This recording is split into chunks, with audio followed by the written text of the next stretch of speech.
নমস্কার, news নাওয়ের prime নিউজে আপনাদের সবাইকে স্বাগত। আমি রয়েছি আপনাদের সাথে মীনাক্ষী। চোখ রাখছি খবরে। ত্রিপুরাকে করিডোর করে নেশা বাণিজ্যের বিষয়টি নিয়ে ইতিমধ্যেই উৎকণ্ঠা প্রকাশ করেছে কেন্দ্রীয় গৃহমন্ত্রক। কিন্তু এরই মধ্যে উঠে এলো আরও এক আশঙ্কাজনক তথ্য। রাজ্যের ৯০% বেকার নেশার কবলে বলে গবেষণাপত্রে উল্লেখ করেছে রিসার্চ গেট। এক্ষেত্রে ৪০% বয়স ২০ থেকে ২৪ বছরের মধ্যে বলে গবেষণাপত্রে উল্লেখ করেছে রিসার্চ গেট। রাজ্যে নেশার বাড়ন্তের বিষয়টি নিয়ে আগেই আশঙ্কা প্রকাশ করেছিল কেন্দ্রীয় গৃহ মন্ত্রক। এবার বিষয়টি স্থান করে নিচ্ছে বিভিন্ন গবেষণা সংস্থার রিপোর্টেও। সদ্য প্রকাশিত গবেষণাপত্রে বেকারদের ৯০% নেশাগ্রস্ত হয়ে পড়েছে বলে উল্লেখ করেছে রিসার্চ গেট। বেকারত্ব এবং নেশা পারস্পরিক সম্পর্কযুক্ত হয়ে উঠেছে। সমীক্ষা অনুযায়ী নেশার করাল গ্রাসে আচ্ছন্ন ব্যক্তিদের মধ্যে ৪০% বয়স ২০ থেকে ২৪ বছরের বলে দাবি করা হয়েছে গবেষণাপত্রে। এক্ষেত্রে ২৫ থেকে ৩০ বছর বয়সী রয়েছে ২৮%। অন্যদিকে ২ বছরের বেশি সময়কাল ধরে বেকার রয়েছেন ৬৮% বলে সদ্য প্রকাশিত রিপোর্টে উল্লেখ করেছে রিসার্চ গেট। ২০% বেকারত্বের সময়কাল ১ থেকে ২ বছর, ১০% রয়েছে ৬ মাস থেকে ১ বছর ধরে বেকার। যারা ৬ মাসের কম সময় ধরে বেকার রয়েছেন তাদের সংখ্যা ২%। নেশা সামগ্রীতে বিশেষ কোনো বাছাই নেই। হেরোইন, ইনজেকশন সহ বাজারে যখন যা পাওয়া যায় তাতেই কাজ চালানো হয় এবং প্রতিদিনই তা অব্যাহত থাকে বলে সমীক্ষকদের জানিয়েছে নেশাগ্রস্তরা। বাজারে ড্রাগসের রমরমাই যে যুবদের বিপথে যাওয়ার কাজ সহজ করে দিচ্ছে, এই বিষয়টি উল্লেখ করা হয়েছে রিসার্চ গেটের সমীক্ষায়। বাজারে মাদকের সহজলভ্যতাই তাদের ওই পথে নিয়ে গেছে বলে দাবি করেছে নেশাসক্তরা। নেশা বা মানব পাচারের করিডোর হিসেবে উত্তর পূর্বাঞ্চলের মধ্যে ত্রিপুরাকে বেছে নিয়েছে পাচারকারীরা। মদ্য, গাঁজা, ফেন্সিডিলের পাশাপাশি হেরোইন, কোকিন, ইয়াবা সহ নানান মাদক, ট্যাবলেট, ইনজেকশন এসব কিছুর জন্যই প্রথম টার্গেট হচ্ছে যুবক এবং বেকাররা। এক্ষেত্রে স্কুল কলেজের ছাত্রছাত্রীরাও যুক্ত হয়ে পড়েছে নেশার সঙ্গে। স্বাভাবিকভাবেই অবিলম্বে এই বিষয়টি পদক্ষেপ না নিলে নেশার কবলে চলে যাবে গোটা একটা প্রজন্ম। ব্যুরো রিপোর্ট, নিউজ নাও। রাজ্যে এইচআইভি এবং এইডস এর সচেতনতা ছড়িয়ে দেওয়ার লক্ষ্যে বাইক র্যালির আয়োজন করে বিএসএফ। ত্রিপুরা ফ্রন্টিয়ার র্যালিটি লিচুবাগান থেকে শুরু হয়ে বিভিন্ন পথ পরিক্রমা করে এবং শেষ হয় গোকুলনগরে বিএসএফ সেক্টর হেডকোয়ার্টারে। বাইক র্যালিতে প্রধান অতিথি হিসেবে উপস্থিত ছিলেন রাজ্য পুলিশের মহানির্দেশক অমিতাভ রঞ্জন। এইচআইভি এবং এইডস এর বিরুদ্ধে জনসচেতনতা বৃদ্ধির পাশাপাশি নিরাপত্তা বাহিনী ও সমাজের মধ্যে বন্ধন জোরদার করার প্রতিশ্রুতির বিষয়টি তুলে ধরেন রাজ্য পুলিশের মহানির্দেশক Amitabh Ranjan. BSF, CRPF, Tripura police, Assam rifles, এনজিওর মোট ৩০০ জন আরোহী অংশ নেন এই বাইক র্যালিতে।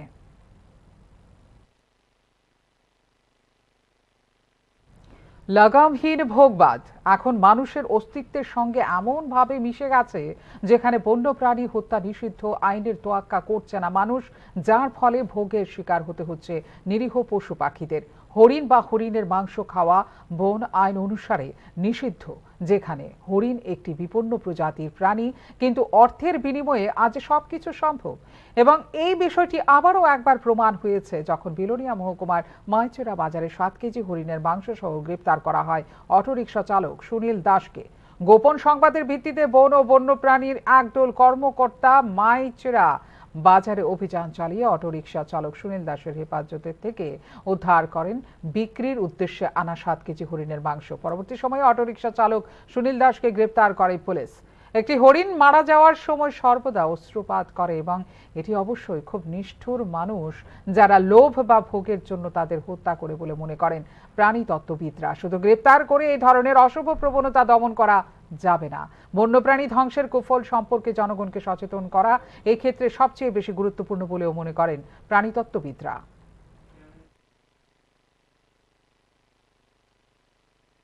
রাজ্যে সাম্প্রতিক শিলাবৃষ্টিতে একদিকে যেমন ক্ষতিগ্রস্ত হয়েছে রাজ্য কৃষি এবং সবজি চাষ, অপরদিকে ক্ষতিগ্রস্ত হয়েছে একাংশ পরিবারের বসতঘর। অথচ কোনো ক্ষেত্রে এখনো পর্যন্ত মেলেনি সরকারি সহায়তা। চুরিরাম ব্লকের রংমালা ভিলেজের শান্তারাম পাড়ায় একটি উপজাতি পরিবারের ৩টি বসতঘর সম্পূর্ণভাবে নষ্ট হয়ে গেছে শিলাবৃষ্টিতে। বসতঘরগুলো টিন দ্বারা নির্মাণ হওয়ার কারণে শিলাবৃষ্টিতে ফুটো হয়ে যায় ঘরের ওপরের সম্পূর্ণ অংশ। এত সব কিছুর পরেও সাহায্যের জন্য এগিয়ে আসেনি কোনো সরকারি আধিকারিক, নেই সরকারি কোনো সহায়তাও। সামনে ভিলেজ কমিটি নির্বাচন এলে প্রতিশ্রুতির বন্যা বয়ে দেয় রাজনৈতিক দলগুলো, কিন্তু তারপরে সবাই ভুলে যায় সবকিছু বলে অভিযোগ করেছে ক্ষতিগ্রস্ত এই পরিবারটি। দুঃসহ এই পরিস্থিতিতে সহায়তার জন্য সরকারের দৃষ্টিও আকর্ষণ করেছে সংশ্লিষ্ট এই উপজাতি পরিবারটি।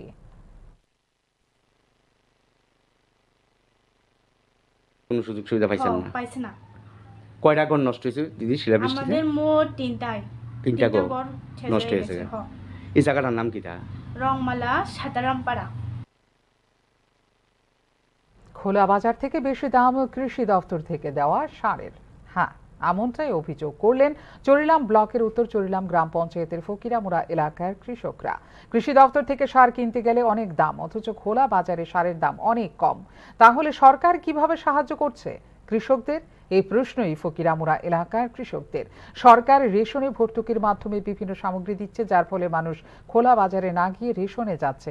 আর কৃষি ও কৃষি কল্যাণ দপ্তরে বইছে উল্টো স্রোত। হিসেবে কৃষি ও কৃষি কল্যাণ দপ্তরে সারের দাম কম থাকার কথা খোলা বাজার থেকে, কিন্তু খোলা বাজার থেকে কৃষি দপ্তরে সারের দাম অনেক বেশি। যেমন সুপার ফসফেট সার কৃষি দপ্তর থেকে কিনতে গেলে বস্তা পিছু দিতে হয় 650 টাকা, আর খোলা বাজার থেকে কিনলে তা পাওয়া যায় 620 বা 30 টাকায়। তাহলে কৃষকরা কেন যাবে কৃষি দপ্তরে? সংবাদ মাধ্যমের সামনে এই প্রশ্নই ছুড়ে দিলেন এলাকার কৃষকরা। 650 টাকা লাগে, আর খোলা মার্কেটটা আনলে 620 টাকা, 30 টাকা বেশি। তো সরকার আমরা কি সাবসিডি দিল? তাহলে অফিসে মানে গিয়া চলে কৃষকরা কোনো লাভ নাই। আমার 30 টাকা বেশি লাগতেছে। অন খোলা মার্কেটে 620 টাকা হইলে আমি খোলা মার্কেটে বাজারতে পাইতে আছি। খোলা মার্কেটে বিভিন্ন কেন্দ্রীয় প্রকল্পগুলোর কাজ সময় মতো সম্পন্ন করার জন্য সংশ্লিষ্ট দপ্তরের আধিকারিকদের নির্দেশ দেওয়া হয়েছে বলে শুক্রবার জানিয়েছেন কেন্দ্রীয় আবাসন ও নগর বিষয়ক মন্ত্রণালয়ের প্রতিমন্ত্রী তৌখন সাহু। যে সমস্ত প্রকল্পগুলো হাতে নেওয়া হয়েছিল সেগুলোর কাজ কতটা বাস্তবায়িত হয়েছে এবং কি কি ঘাটতি রয়েছে সে বিষয়ে পর্যালোচনা করতে এদিন খোয়াইয়ে বৈঠক করেন কেন্দ্রীয় প্রতিমন্ত্রী তৌখন সাহু। বিভিন্ন স্কিমে যে সমস্ত সুবিধাভোগীরা রয়েছে তাদের কাছে সঠিকভাবে সুবিধা পৌঁছেছে কিনা সে বিষয়ে আলোচনা করেন কেন্দ্রীয় প্রতিমন্ত্রী। রাজ্যে প্রধানমন্ত্রী আবাস যোজনার অন্তর্গত গৃহ নির্মাণের প্রকল্প ছাড়াও নগর উন্নয়নের বিভিন্ন ফ্ল্যাগশিপ প্রকল্পগুলি নিয়ে এদিন পর্যালোচনা করেন কেন্দ্রীয় প্রতিমন্ত্রী তৌখন সাহু।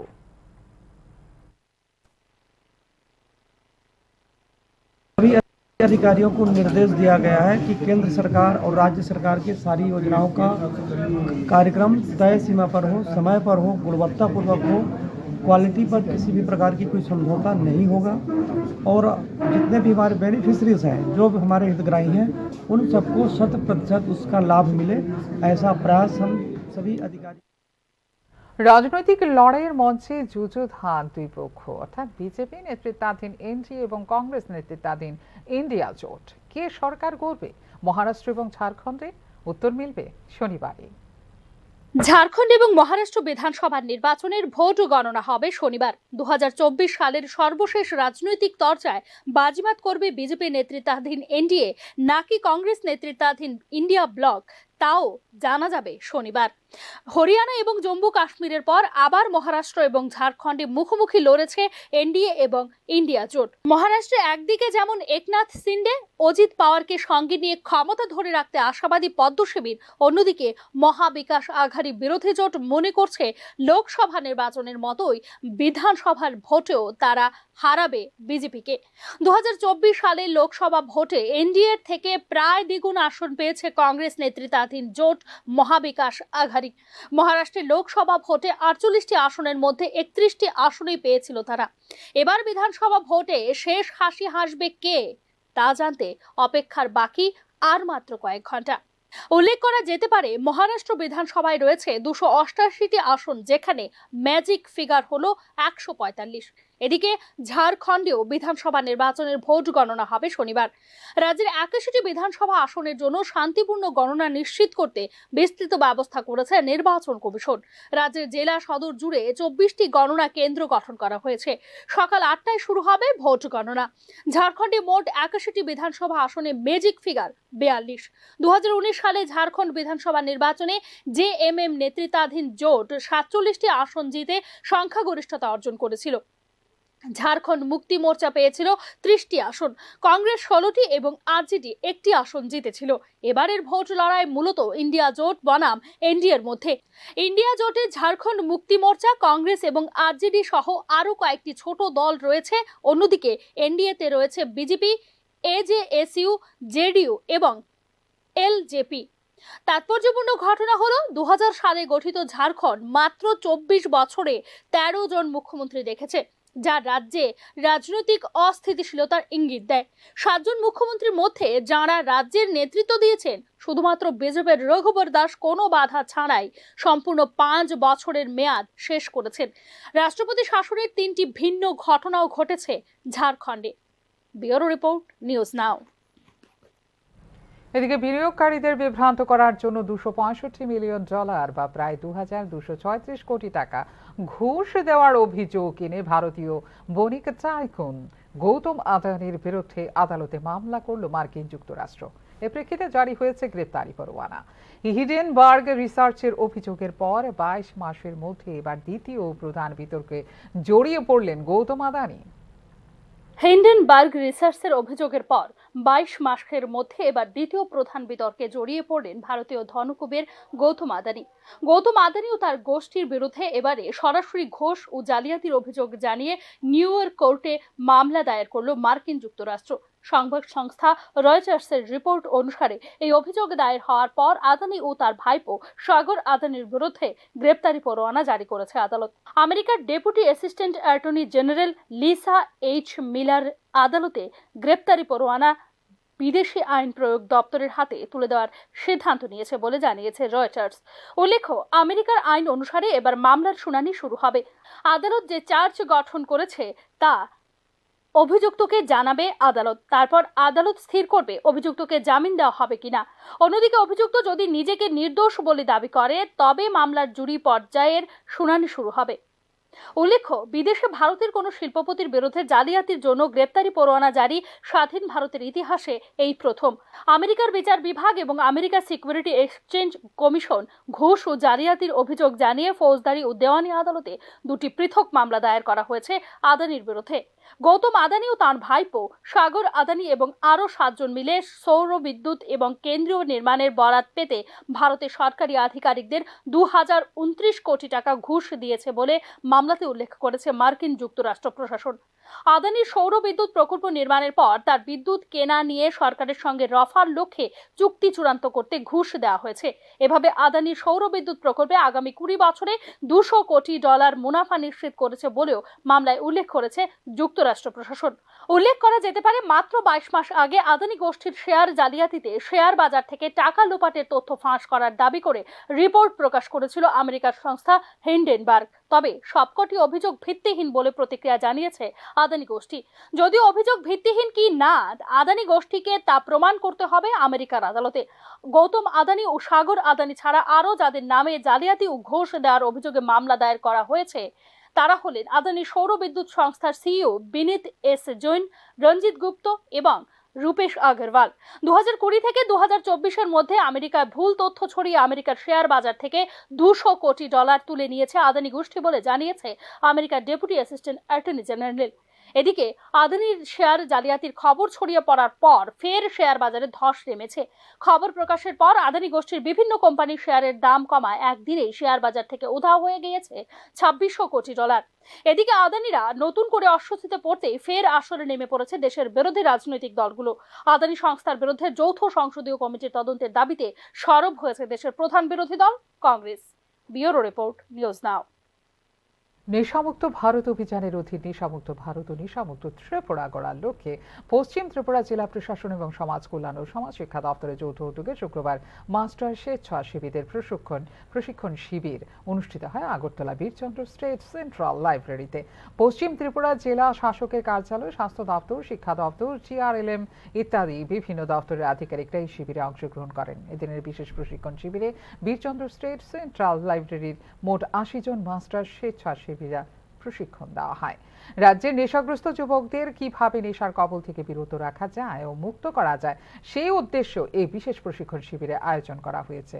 সমাজে নেশাগ্রস্ত লোকেদের নেশা মুক্তির পথ দেখিয়ে তাদের মূল স্রোতে ফিরিয়ে নিয়ে আসার ক্ষেত্রে বিভিন্নভাবে এই মাস্টার স্বেচ্ছাসেবীদের সাহায্য করবেন বলে জানিয়েছেন প্রশিক্ষণ শিবিরের অংশগ্রহণকারী আধিকারিকরা।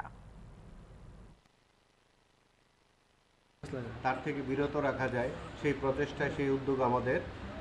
তো আশা করি এই উদ্যোগে আমরা সফল হব। সঙ্গে প্রেস মিডিয়া যারা আছে তাদেরকেও আমরা রিকোয়েস্ট করব যে এই প্রোগ্রামটা যাতে দিকে দিকে ছড়িয়ে পড়ে এবং প্রত্যেকটা মানুষ যাতে ওয়াকিবহল হয়। যেখানে নেশা কারবারি আছে, নেশার জন্য ইয়ং জেনারেশন সাফার করছে, তাদেরকে মুক্ত করার জন্য আমাদের এখানে যারা মাস্টার ট্রেনার যারা আছেন তাদেরকে হেল্প করবেন।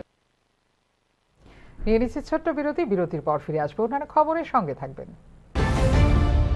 আপনি দেখছেন নিউজ নাও, আমরা জানি কোনটা খবর।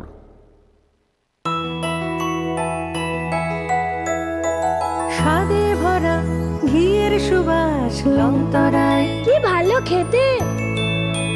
শুদ্ধ ঘিয়ের আবেশ ভরা লংতরায়, অপূর্ব সুগন্ধ, পুষ্টি ভরা ঘিয়ের খাবার, গাওয়া ঘি প্রিয় সবার লংতরায়। একেই বলে বিশুদ্ধ ঘি। বিশুদ্ধ ঘি নাম মনে রেখো লংতরায়। লংতরাই ঘি রোজ খাবারে তোমাকে চাই। লংতরাই লংতরাই লংতরাই। Step into the realm of Assam Downtown University, where we encourage success, experience the pinnacle of academic excellence, and live your best days. আপনি দেখছেন নিউজ নাও, আমরা জানি কোনটা খবর। বিরতির পর স্বাগত। চোখ রাখছি অন্যান্য খবরে। রাজ্যে সিএনজি পিএনজি গ্যাসের মূল্য বৃদ্ধির প্রতিবাদে সরব হল রাজ্য এসইউসিআই সংগঠন। মূল্য বৃদ্ধির প্রতিবাদে শুক্রবার বটতলা এলাকায় বিক্ষোভ প্রদর্শন করে সংগঠনের নেতৃত্বরা। মূল্য বৃদ্ধির প্রতিবাদে বিক্ষোভ প্রদর্শনের পাশাপাশি প্রতিবাদ সভাও সংঘটিত করে সে। বর্তমান অগ্নি মূল্যের বাজারে যেখানে নিত্য প্রয়োজনীয় জিনিসের মূল্য বৃদ্ধির ফলে মানুষের নাভিশ্বাস ওঠার উপক্রম, সেখানে কেন এইভাবে গ্যাস ও বিদ্যুতের মাশুল বৃদ্ধি করা হয়েছে তার এই প্রতিবাদে বিক্ষোভ কর্মসূচির আয়োজন করা হয়েছে বলে জানা যায়। জানেন, গতকালই উঠেছে পত্রিকায় যে সিএনজি এবং পিএনজির দাম বাড়ানো হচ্ছে। গত বছরও এইভাবেই বাড়ানো হয়েছে।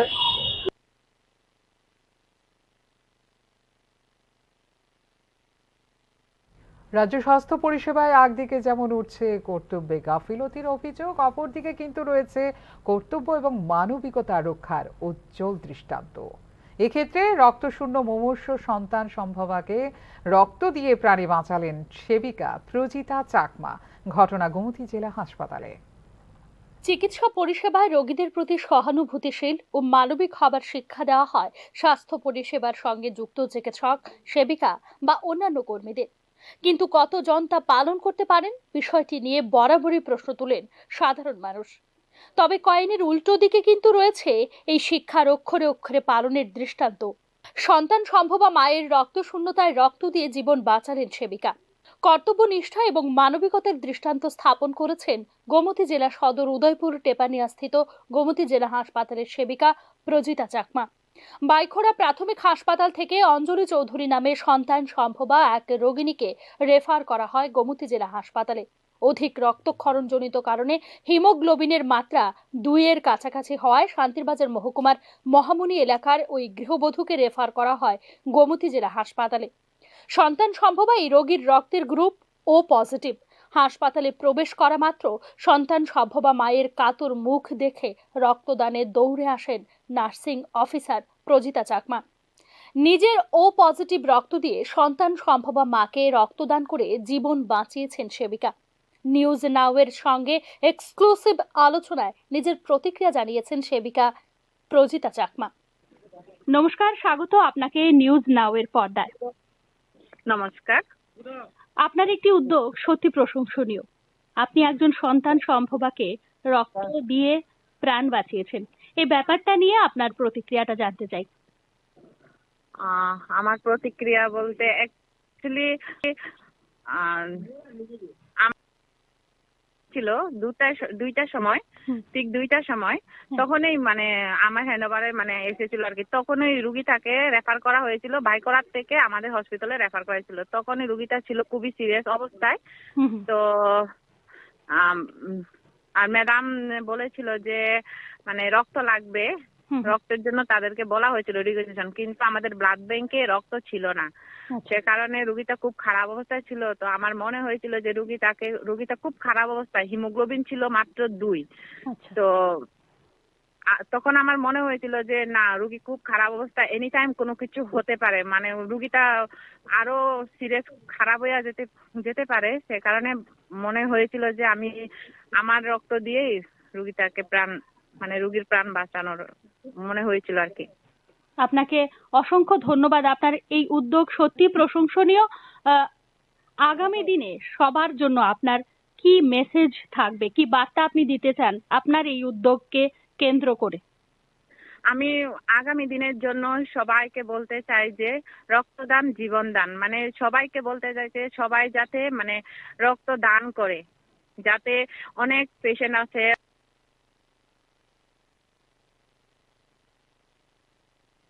পরিচিত থাকে না, ওইখানে গিয়ে হঠাৎ করে ব্লাড ব্যাংকে রক্ত থাকে না, রক্ত না থাকলে তাদের খুব মানে অসুবিধা হয়ে যায় আর কি তাদের রক্ত ব্যবস্থা করতে। তো সে কারণে আমি সবাইকে বলতে চাই, এই দেশের সবার প্রতি আমার একটা অনুরোধ, মানে যাতে সব দেশ, আমাদের যে দেশের যে সব লোকগুলি আছে, মানে সবাই যাতে রক্ত দান করে, আর রক্ত দান করে ওই মানে যখন সিরিয়াস রুগী আসবে ওদেরকে বাঁচানোর জন্য আর কি। একদম অসংখ্য ধন্যবাদ আপনার এই মূল্যবান সময় থেকে নিউজ নাওকে সময় দেওয়ার জন্য। ধন্যবাদ ম্যাডাম। ওকে, ধন্যবাদ।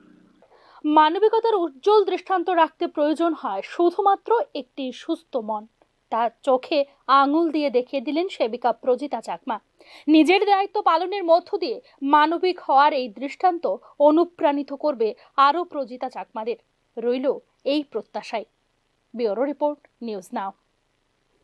কৈলাসহরের গৌরনগর ব্লকের অধীন হীরাছড়া এটিসি ভিলেজের 4 নম্বর ওয়ার্ডের ওরাং কলোনি এলাকার যাতায়াতের একমাত্র রাস্তাটি মরণ ফাঁদে পরিণত হয়ে আছে। এলাকার এক প্রভাবশালী ব্যক্তির স্বার্থান্বেষী মনোভাবের কারণে প্রতিদিনই এলাকার লোকজনদের দুর্ভোগের শিকার হতে হচ্ছে বলে ক্ষোভ প্রকাশ করেছেন এলাকাবাসীরা।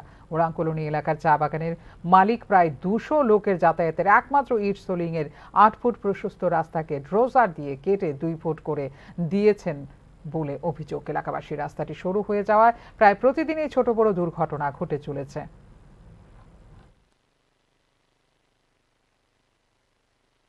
এইখানের মাটিটা কাটিয়া, যে রাস্তার মাটি কাটিয়া ছড়া ভর্তি করিয়া এইদিকে আমরা স্কুলের রাস্তা রয়েছিল, এটা স্কুলিনটা কাটিয়া ফেলাইছে। এরপর আমরা এইদিকে কাঁচা রাস্তা বানাইয়া এখন আমরা যাওয়া আসা হয় না, করার লগে খুব কষ্ট। আমরা যখন করছি এ সময় কইছে না তোমরা রাস্তা আমরা বানাইয়া দিমো। এটাও আমরা কইছি যে আমরা তুমি যে এরকম রাস্তাটা কাটিয়া দিছেন যে আমরা কারেন্ট খুঁটিও তো পড়িয়া যাইব, এটাও তো পড়ার সমস্যা হয়ে গেছে, এটাও কইছি। তখন কইছে আমরা যে কারেন্ট ডিপার্টমেন্টে আমি 10,000 টাকা আমি অ্যাডভান্স দিয়া দিছি, এটা কয়দিন পরে বৃষ্টি ছাড়লে ইয়া তারা ঠিক করিয়া দিব, কিন্তু কাজ পর্যন্ত কারেন্ট খুঁটিও ছড়াইয়া দিছে না, অথচ রাস্তাও বানাইয়া দিছে না।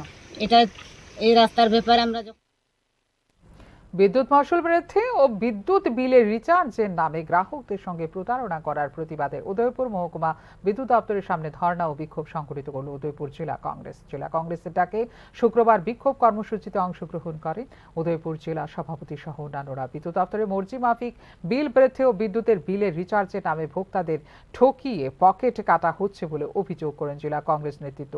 রিচার্জ কার্ডের মাধ্যমে 500 টাকা রিচার্জ করলে ঠিক মতো 100 টাকার বিদ্যুৎ পরিষেবা পাওয়া যায়, বাকি টাকা হাফিজ হয়ে যায় বলে অভিযোগ করেছেন জেলা সভাপতি। বিদ্যুৎ দপ্তরের রিচার্জ কার্ডের নামে যেসব গ্রাহকদের সঙ্গে প্রতারণা করা হয়েছে সেই গ্রাহকদের যথাযথ বিদ্যুৎ পরিষেবা দেওয়ার জন্য রাজ্য সরকারের কাছে দাবি জানানো হয় বিক্ষোভ সমাবেশ থেকে। তো 1000 টাকার সেখানে কার্ড কিনে রিচার্জ করছেন, সমপরিমাণে সেখানে সেই টাকার অনুমানে সেখানে তাকে বিদ্যুৎ না দিয়ে দেখা যাচ্ছে সেখানে 100 টাকা সেখানে বিদ্যুৎ পাচ্ছেন। আর 900 টাকাই সেখানে সার্ভিস করা হচ্ছে। এই সমস্ত ঘটনা নিয়ে সারা রাজ্যের যারা বিদ্যুৎ ভোক্তা রয়েছে তাদের মধ্যে একটা চরম আতঙ্ক এবং হতাশা এবং খুব। শুক্রবার পার্থের অফচার স্টেডিয়ামে 5 মাসের টেস্ট সিরিজের প্রথম ম্যাচেই 7 উইকেটে 66 রান তুলল অস্ট্রেলিয়া। 27 ওভারে ওই রান তুলেছে অস্ট্রেলিয়া। ভারত অধিনায়ক জসপ্রীত বুমরা তুলে নেন অস্ট্রেলিয়ার 4 উইকেট। মোহাম্মদ সিরাজ নিয়েছেন 2 উইকেট। ট্রাভিস হেডের মূল্যবান উইকেটটি নিয়েছেন এই ম্যাচে অভিষেক হওয়া হর্ষিত রানা। এর আগে টসে জিতে প্রথমে ব্যাট করার সিদ্ধান্ত নেন জসপ্রীত বুমরা, কিন্তু জোশ হ্যাজলোটের লাইন এবং লেংথ রাখা বোলিংয়ের সামনে 150 রানে গুটিয়ে যায় ভারত। তার মধ্যে ভারতের হয়ে দলের রান বাড়ানোর চেষ্টা করেন ঋষভ পান্থ ও নীতিশ কুমার রেড্ডি। চলতি বছরের শুরুতে নিউজিল্যান্ডের বিরুদ্ধে হোম সিরিজে পরাজিত হওয়ার জেরে বিনা বাধায় আগামী বছর হতে চলা বিশ্ব টেস্ট চ্যাম্পিয়নশিপের ফাইনালে উঠতে গেলে 4-0 ব্যবধানে অস্ট্রেলিয়া সিরিজ জিততেই হবে ভারতীয় দলকে।